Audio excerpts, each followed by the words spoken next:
সপ্তাহের 5টা দিন সকালে একটাই চিন্তা, স্কুলের টিফিন বক্সে কী দিলে টিফিন বক্সটা একদম ফাঁকা করে বাড়ি আসবে। তাই সেটা ভেবেই আমি এই রেসিপিটা বানিয়েছিলাম আর আপনাদের সঙ্গেও শেয়ার করে নিলাম। নমস্কার, আমি মৌসুমি। আমার রান্নাঘরে আপনাদের সবাইকে স্বাগত।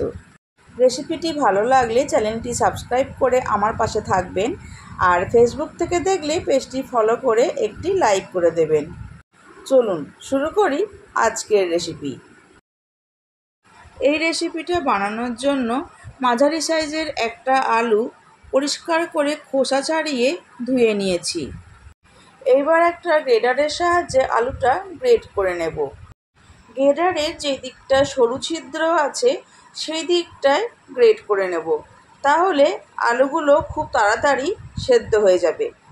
তবে আপনারা যদি ছুরি বা বঁটির সাহায্যে একদম সরু করে কেটে নিতে পারেন তাহলেও হবে, তবে আমার মনে হয় সকালবেলা তাড়াহুড়োর সময় গ্রেটারে গ্রেট করে নেওয়াটাই সুবিধাজনক। আলুটা গ্রেট করা হয়ে গেছে, দেখুন কতটা পাতলা হয়েছে। এইবার এই গ্রেট করা আলু এক বাটি জলের মধ্যে দিয়ে দিচ্ছি, তাহলে আলুর কষটা বেরিয়ে যাবে। তারপর আলুটা খুব ভালোভাবে চেপে চেপে অন্য পাত্রে তুলে নিতে হবে। গ্রেট করা আলু জল থেকে একদম চেপে চেপে তুলতে হবে, যেন একটুও জল না থাকে। সমস্ত গ্রেট করা আলু জল থেকে ছেঁকে তুলে নিয়েছি। এইবার একটা বাটির মধ্যে 2টো ডিম ভেঙে নিচ্ছি। তারপর ডিম দুটো খুব ভালো করে ফেটিয়ে নেব। ডিম খুব ভালোভাবে ফেটিয়ে নিয়েছি। এইবার ডিমের মধ্যে গ্রেট করে রাখা আলু দিয়ে দিলাম, আর দিয়ে দেব 1.5 টিস্পুন চালের গুঁড়ো। যে কোনো চালের গুঁড়ো ব্যবহার করতে পারেন। 1.5 টিস্পুন কর্নফ্লাওয়ার দেব,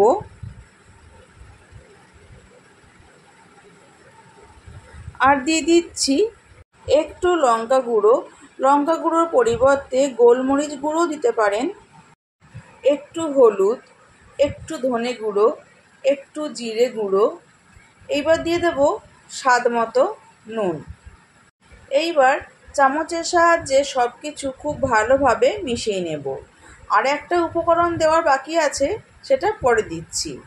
আপনার বাচ্চা যদি ধনেপাতার স্মেলটা পছন্দ করে তাহলে ধনেপাতাও দিতে পারেন। আমার মেয়েরা একদম পছন্দ করে না, তাই আমি স্কিপ করলাম। সমস্ত উপকরণ খুব ভালোভাবে মিশিয়ে নিয়েছি।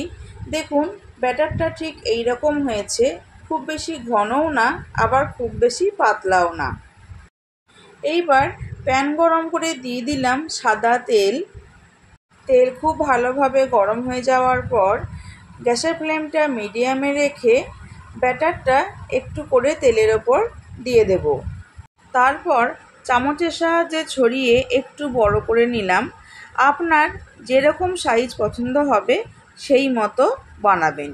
এইবার ঢাকা দিয়ে 2 মিনিট রেখে দেব, আর গ্যাসের ফ্লেমটা অবশ্যই মিডিয়ামে রাখতে হবে।